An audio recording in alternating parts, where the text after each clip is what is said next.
Israel और Hamas के बीच जंग का आज 28वां दिन है। सबकी नजरें हिजबुल्लाह चीफ नसरल्लाह पर है। नसरल्लाह आज शाम लगभग 6:20 के बाद लगभग 6:30 बजे के आसपास भारतीय समय के अनुसार बोलेगा, जिसका जंग शुरू होने के बाद आज पहली बार कुछ ही देर में सार्वजनिक संबोधन होने वाला है। बड़ी खबर के साथ हम बुलेटिन की शुरुआत कर रहे हैं। बाकायदा प्रोमो लॉन्च किया है। ये जो आप देख रहे हैं इस वक्त अपने टेलीविजन स्क्रीन पर, ये प्रोमो लॉन्च किया गया है हिजबुल्लाह की तरफ से। लेबनान में सभी टीवी चैनल पर लाइव भाषण होगा। इजराइल से जंग पर बड़ा ऐलान कर सकता है। ये नसरल्लाह की तस्वीर आप देख रहे हैं इस वक्त टेलीविजन स्क्रीन पर। नसरल्लाह की तरफ से पहले हिजबुल्लाह ने ये प्रोमो जारी किया है, टीजर जारी किया है कि आज वो 6 बजे बोलेगा। और इसी के साथ आपको बता दें, पूरी तैयारी है।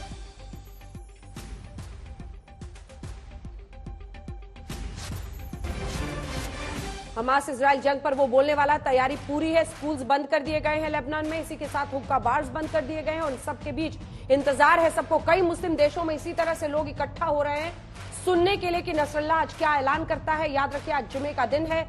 आज तक पर हम आपको लाइव ट्रांसलेशन के साथ सुनाएंगे, क्योंकि हमने एक ट्रांसलेटर भी आज तक पर लाइव रखा है कि आखिर क्या वो जंग के लिए उकसाता है।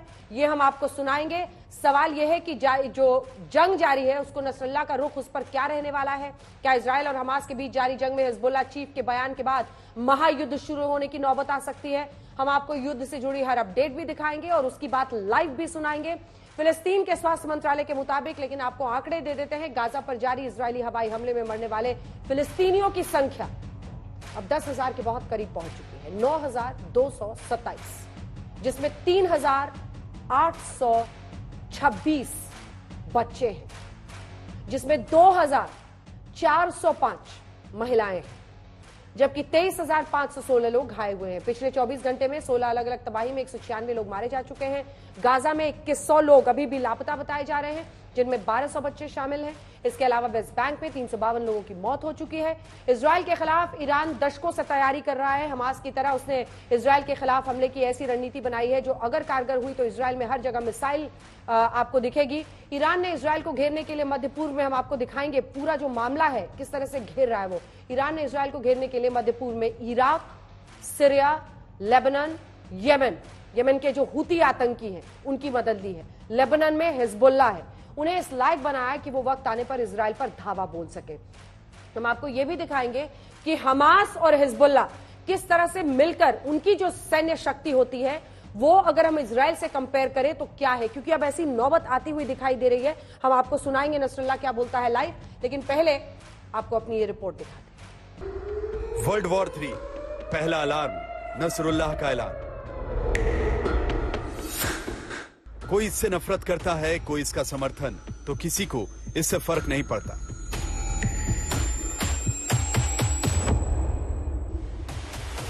फिर भी पूरी दुनिया की नजर इस पर टिक गई।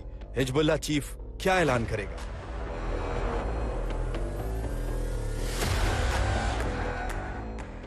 क्योंकि हमास के साथ इजराइल के खिलाफ हिजबुल्लाह का ऐलान जंग दुनिया को तीसरे विश्व युद्ध में धकेल सकता है। हिजबुल्लाह यानी ईरान, और इस बार हिजबुल्लाह के हमले का जवाब इजराइल ईरान तक देगा। यही नहीं, अमेरिका भी निशाना साधे तैयार खड़ा है। गाजा पर इजराइल का शिकंजा। वर्ल्ड वॉर 3 दूसरा अलार्म, हानिया भागा ईरान। गाजा पर ईरान का शिकंजा इतना कसा कि इजरायली सेना गाजा सिटी में हमास नेताओं की सुरंग तक जा पहुंची। लेकिन इससे पहले ही हमास चीफ इस्माइल हानिया की ईरान भागने की खबर है। अब समीकरण यह है कि इजराइल बचा तो ईरान नहीं रहेगा, और ईरान बचा तो इजराइल का वजूद मिट सकता है, क्योंकि हमास, हिजबुल्लाह मोहरे हैं, खिलाड़ी तो ईरान है। और मोहरों के पिट जाने के बाद ईरान की बारी आई तो बात विश्व युद्ध तक आ सकती है। वर्ल्ड वॉर 3 तीसरा अलार्म, वैगनर आर्मी बचाएगी लेबनान।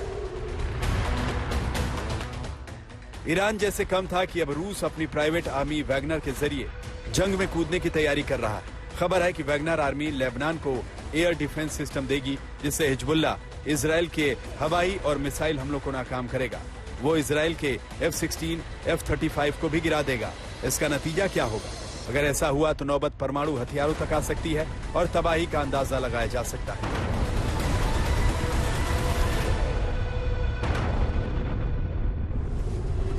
वर्ल्ड वॉर 3 चौथा अलार्म, हुसैनी मिलिशिया सीरिया से लेबनान।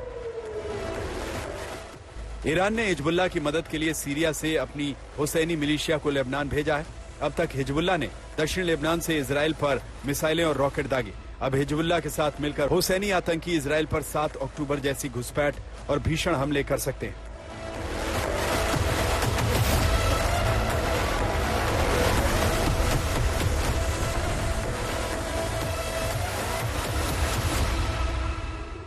वर्ल्ड वॉर 3 पांचवां अलार्म, अमेरिका खुलकर इजराइल के साथ। आतंकियों की फौज और रूस ईरान गठजोड़ से इजराइल कहीं कमजोर न पड़ जाए, लिहाजा अमेरिका ने बिना शर्त उसकी पूरी मदद का ऐलान किया है। ये सारे हालात एक ही तरफ इशारा करते हैं, हमास इजराइल की जंग नहीं आसान, छिड़ सकता है विश्व विनाश का घमासान। आज तक ब्यूरो।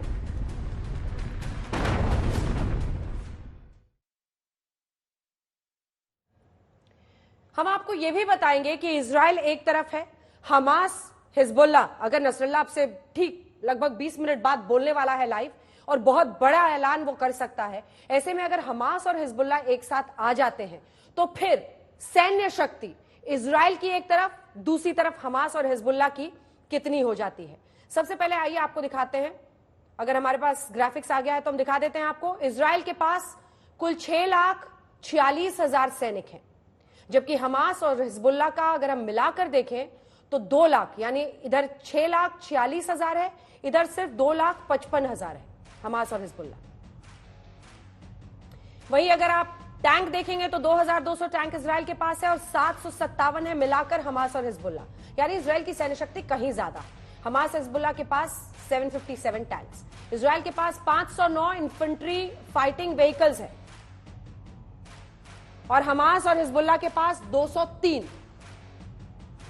वहीं तीसरी तरफ आप देखें तो सैन्य शक्ति में अगर आप देखेंगे तो जो मुकाबला है दोनों के बीच में किसमें कितना दम है, उसमें अगला नंबर आता है 526 mine resistant ambush protected tanks है इजराइल के पास। तो वहीं हमास और हिजबुल्लाह दोनों को पूरी तरह से जोड़ दीजिए, जोड़ने के बाद उनका आंकड़ा आता है 201 टैंक का। अब अगला आंकड़ा हम सैन्य शक्ति में आपको दिखाते हैं। इजराइल के पास अपने दम पर 650 स्वचालित तोप है, वहीं अगर आप हमास और हिजबुल्लाह को जोड़ भी देते हैं तो 135 टैंक दोनों का होता है स्वचालित तोप। 300 फील्ड आर्टिलरी इजराइल के पास है, 1,558 फील्ड आर्टिलरी। यहां पर हमास और हिजबुल्लाह की शक्ति ज्यादा हो जाती है, इजराइल से ज्यादा है। अब हम आपको दिखाते हैं इजराइल के पास 135 जंगी हेलीकॉप्टर्स हैं, इनके पास सिर्फ 70 है, यानी लगभग आधा। वहीं पर आप दोनों के दम में देखेंगे 1000 से ज्यादा ड्रोन्स हैं इजराइल के पास। हमास और हिजबुल्लाह का मिलाकर 62 मानव रहित ड्रोन्स इसके पास है, कई गुना ज्यादा, 1000 आप समझ सकते हैं उनके पास है मानव, जो हम बात कर रहे हैं मानव रहित ड्रोन्स की। अब ये मैप के जरिए एक बार हम आपको दिखा देते हैं। देखिए इस पूरे एरिया पे फोकस कीजिए।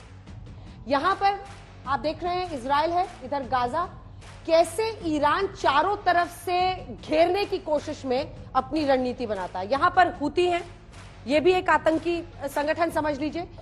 येमेन के हूती, ऊपर से हिजबुल्लाह लेबनान का, सीरिया, इराक, यहां से ईरान की कोशिश होती है कि वो पूरा, यहां से आप ईरान देख रहे हैं, ईरान यहां से पूरा कॉरिडोर बनाकर घेरने की कोशिश करता है। ईरान, इराक, सीरिया, लेबनान, और वहां यहां के यमन के हूती के साथ भी वो अटैक करता है, और गाजा में तो हमास है ही उसका।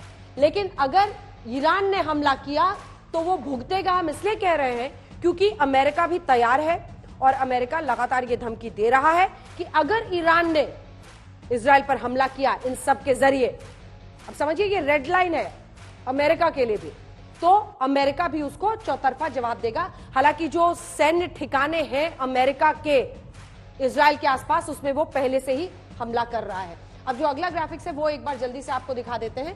यही वो कॉरिडोर है, हमने आपको जो हम बता रहे थे। अब यहां पे आपको और क्लियर हो जाएगा ईरान कैसे, पूरा कॉरिडोर, ईरान, इराक, यहां पर आ जाइए सीरिया, सीरिया के बाद लेबनान, ये इजराइल है, यहां पे लेबनान, उसके बाद वहां पर गाजा और यहां पे यमन के जो हुती हैं उनके जरिए भी। ये देखिए चारों तरफ से इन देशों, क्योंकि ये सऊदी अरब है वो उसका साथ नहीं देता है, ये बीच में इतना बड़ा देश जो आप देख रहे हैं सऊदी अरब साथ नहीं, बल्कि यहाँ के जो हुती हैं यमन के वो सऊदी अरेबिया पर भी अटैक करते हैं।